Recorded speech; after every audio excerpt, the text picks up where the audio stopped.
कुछ दिनों से आप लोगों के बीच नहीं आ सका, पर उसके बाद भी मन में कुछ बातें चलती रही। ये एक सिलसिला होता जा रहा है।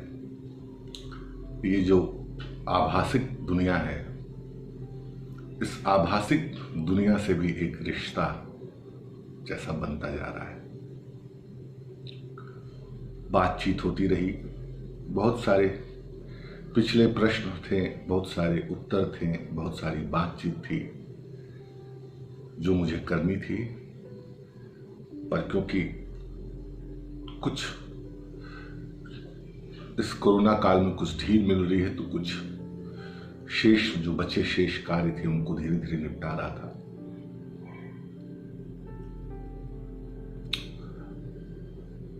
अभी हम लोगों ने तय किया था, जैसा कि बताया था इसके पहले, कि हम लोग एक शिविर का आयोजन कर रहे हैं, पर ये जो परिस्थितियां चल रही हैं इसको देखते हुए मैंने अपने मित्रों से और अपने सभी शुभचिंतकों से कहा कि अभी 1-2 महीने इसको टाल देना बेहतर होगा। तो फिलहाल इसको भी टाल ही दिया गया है। थोड़ी परिस्थितियां और अच्छी होंगी तो हम लोग इसमें इस कार्य को आगे बढ़ाएंगे। हम लोग मिलेंगे जुलेंगे, कुछ बातचीत आगे बढ़ाएंगे, कुछ साधना के लिए और क्या किया जा सकता है इस पर बातचीत करेंगे और उसको करने का उपाय करेंगे। वो मुझे ध्यान में नहीं है, किसी ने कहा था कि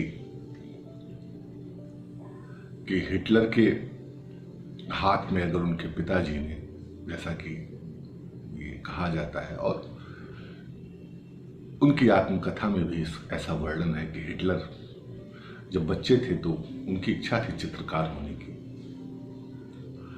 वो दौड़ते हुए अपने पिता के पास जाते हैं और कहते हैं, पापा, पिताजी, या जो भी कहना हो कहे होंगे, मुझे एक चित्रकार होना है, मुझे एक पूंछी चाहिए। कहा जाता है कि हिटलर के पिताजी ने उनको डांटते हुए भगा दिया था। मुझे लगता है कि मारा भी होगा। वो जमाना कुछ ऐसा था कि पिता कोई कोताही नहीं करते थे बच्चों को मारने की। हालांकि ये गलत है, बच्चों को मारा नहीं जाना चाहिए, लेकिन जिस जमाने की बात मैं कर रहा हूं उस जमाने में ये फ्री स्टाइल का मामला था। एक आध तमाशा धर दिया जाता था बच्चों को। आजकल तो बच्चे प्रश्न पलट कर करते हैं कि क्यों मारा। अच्छी बात है, ये क्यों का सिलसिला चलना चाहिए। तो उनके पिताजी ने उनको डांट के भगा दिया था। शायद पूंछी दे दी होती हाथ में तो इतने नरसंहार बाद के दिनों में हिटलर के द्वारा नहीं होता।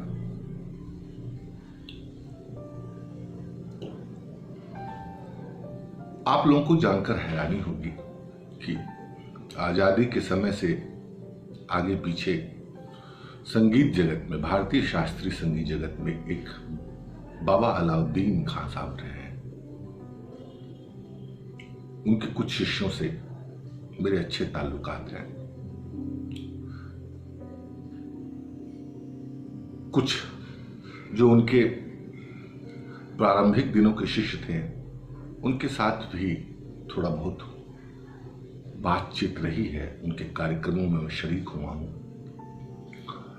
तो जिस समय की बात मैं आपसे कर रहा हूं, उस समय बाबा अलाउद्दीन खां साहब आजादी के आसपास का समय, पूरे देश में बहुत ही मारकाट की अवस्था थी। हिंदू मुसलमान की लड़ाई, अंग्रेजों से मुक्ति की बातचीत और उसकी टेंशन इत्यादि। उसी बीच एक बाबा ने एक प्रयोग किया और वह प्रयोग था कि उन्होंने बंदूक की नली से एक वाद्य बनाया जिसका नाम नल वाद्य के रूप में जाना जाता है। नल वाद्य में वो बंदूक की नली होती है और उस हिसाब से एक वाद्य उन्होंने डेवलप किया और इसका प्रयोग बाद के दिनों में इंदिरा गांधी वगैरह के कहने पर इसको भारतीय सेना के बैंड में भी शामिल किया गया था। मैं सोचता हूं कि बाबा के हाथ में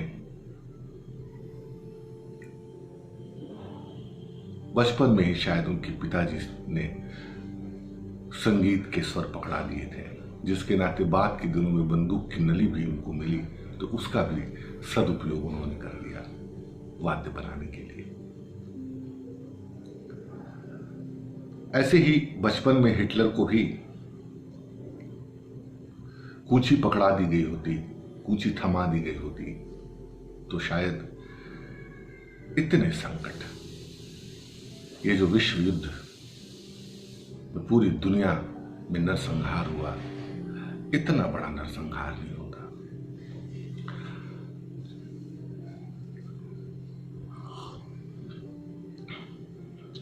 मैं सोचता हूं कि एक खास समय में वो व्यक्ति जिस वक्त बंदूक को एक किसी खास प्रयोजन से रखा जाता रहा हो, उनके हाथ में पड़कर वो कैसे वाद्य में निर्मित हो गया होगा। ये एक चौंकाने वाली बात है। कभी कभी मैं इसको बहुत ही गंभीरता से लेता हूं और अक्सर जहां कहीं सांगीतिक गोष्ठी में मुझे बुला लिया जाता है, जहां पे टीचर्स वगैरह और भी विषय के अवेलेबल होते हैं, उनके बीच अगर मुझे कुछ कहने की अनुमति मिल जाती है तो मैं इस सवाल को बहुत ही दूसरे ढंग से उठाता हूं। Chemistry, physics, math, science, biology, geography, नीति शास्त्र इत्यादि इत्यादि विषयों के जो तमाम अध्यापक गण होते हैं, उनके बीच मैं एक ही सवाल उठाता हूं कि ये सब पढ़ाने के बाद आप जिस मनुष्य की कल्पना करते हैं, वो मनुष्य क्या आपके एकमात्र इस विषय को पढ़ाने से संभव हो पाएगा?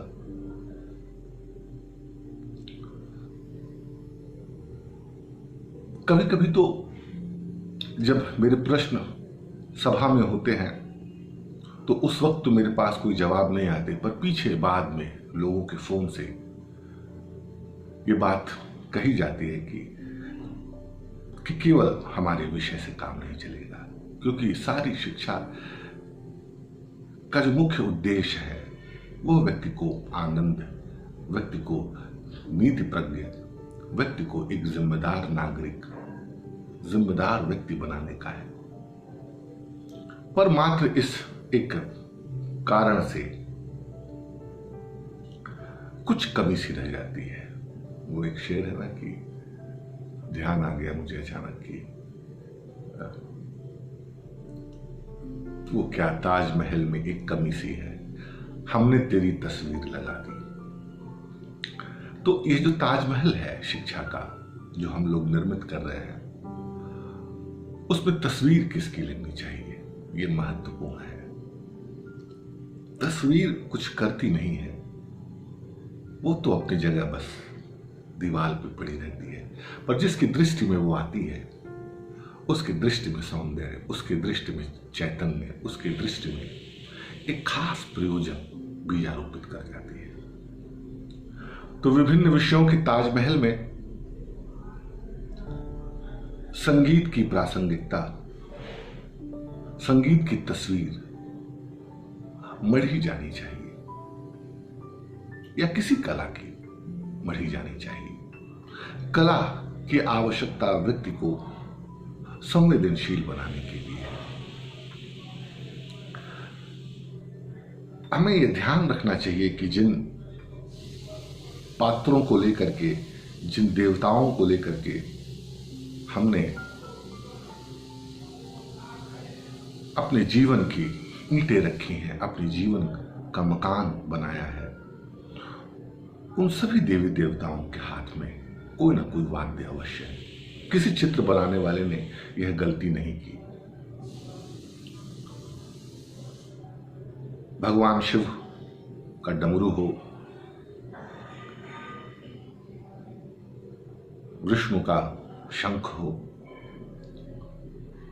कृष्ण की बंसी हो, और मां सरस्वती की वीणा। कहते हैं कि देवताओं की बुद्धि है मां सरस्वती,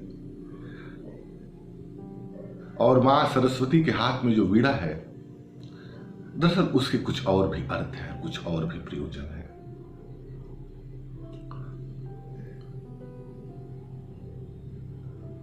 उसका प्रयोजन बहुत ही दूसरे स्तर पर समझने की आवश्यकता है।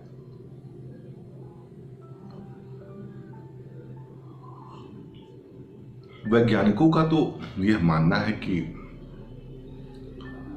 अब ऐसा मानने लगे हैं कि जो हम जिस माइंड की बात, जिस बुद्धि को हम जानते हैं, उसके अतिरिक्त एक और बुद्धि है, और वह कहने लगे हैं कि जो पेट है हमारा, वह हमारी दूसरी बुद्धि है। अर्थात बाहरी विश्लेषण के लिए तो हम जिस बुद्धि से परिचित हैं अब तक, वह तो है ही। आंतरिक विश्लेषण के लिए पेट की बुद्धि बहुत ही महत्वपूर्ण है। और कहा भी जाता है कि सैनिकों, चीन के और जापान के सैनिकों को तो ये ट्रेनिंग दी जाती है कि आप अपने पेट की बुद्धि से विचार करें।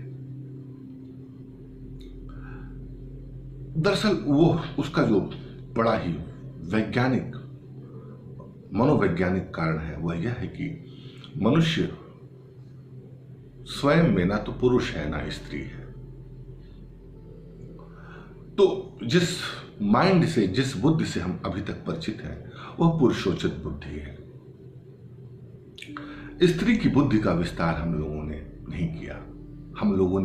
हमें कुछ ऐसा समझ में नहीं आया कि हम उसको कैसे विकसित करें। और इसीलिए जितना महत्व देवताओं के अलग अलग रूपों का है, उन सब में जो सरस्वती है, यह एक बहुत ही गहरा प्रतीक है। जो सरस्वती है वो व्यक्ति के स्त्रैण बुद्धि की परिचायक है। स्त्रैण बुद्धि आपको सौंदर्य की तरफ, विवेक की तरफ, संवेदनशीलता की तरफ और सृजन के उस आधार की तरफ ले चलती है जहां पर अभी तक हम लोग पहुंचना क्या, उसकी कल्पना भी नहीं कर पाए हैं। सारी दुनिया में जो गणितज्ञ हैं वह यह मानते आए हैं कि यह जो 10 तक की गिनती हमने विकसित की, दरअसल यह हमारी बुद्धि के विस्तार का परिणाम है। हम 3 तक की गिनती में भी पूरे गणित को संभाल सकते थे। और अगर हमने अपने स्त्रैण बुद्धि, जो पेट भी है, कभी कभी मैं उसे हृदय भी कहता हूं, स्त्रैण बुद्धि से इस गणित के अंक को समझा होता तो हम व्यर्थ के विस्तार तक नहीं जाते। हम 3 तक में अपना काम चलाते और 3 तक में ज्यादा अच्छे गणित को हम आगे ले आ पाते। इतना विस्तार, इतना कॉम्प्लिकेशन की जरूरत है नहीं इस दुनिया में। और दुनिया के समस्त गणित, दुनिया के समस्त कैलकुलेशन इस 3 अंक के आधार पर निर्मित किए जा सकते हैं। यह अलग मसला है कि उसमें 0 भी अंक हो, 1 हो और 2 हो, या 1, 2, 3। तो यह गणितज्ञों के बीच विमर्श का विषय बना। और एक अंक को जब नेगेटिव के अर्थ में लिया जाए तो 0 की आवश्यकता होगी। 0 ही कब पॉजिटिव में 1 हो जाता है और 1 ही नेगेटिव में कब 0 हो जाता है, इस गणित को, इस आधार को समझने की भी आवश्यकता है। तो देवताओं के पास जो बुद्धि है वो समान रूप से जिस बुद्धि से हम परिचित हैं वह तो है ही, पर हृदय की भी बुद्धि है, सरस्वती की भी बुद्धि है, स्त्रैण चित्त की भी बुद्धि का विकास उन लोगों ने कर लिया है। और इसीलिए शायद वो देवता है। मनुष्य और देवता में फर्क सिर्फ इतना है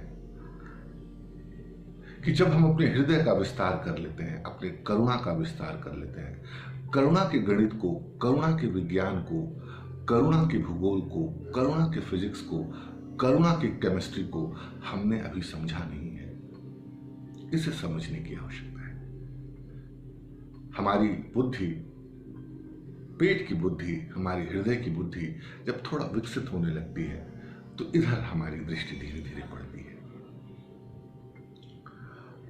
तो मित्रों, हिटलर से लेकर के आज तक के छोटे छोटे बच्चों तक उनके कमरे में, उनके घरों में किसी न किसी कला का चित्र उनके ड्राइंग रूम में, उनके बेडरूम में या उनके डाइनिंग टेबल के आसपास कहीं लगा होना चाहिए,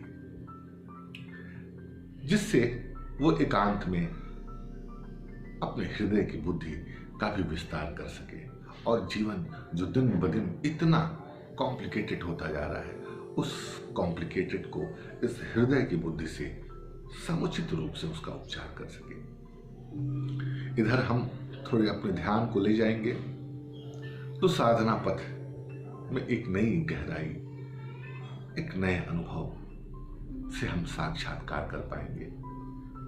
और बहुत सारी बातें हैं जिसको यहीं पर नहीं कहा जा सकता है, इसको थोड़े क्रम में आगे मैं लाऊंगा, आपसे बातचीत करूंगा।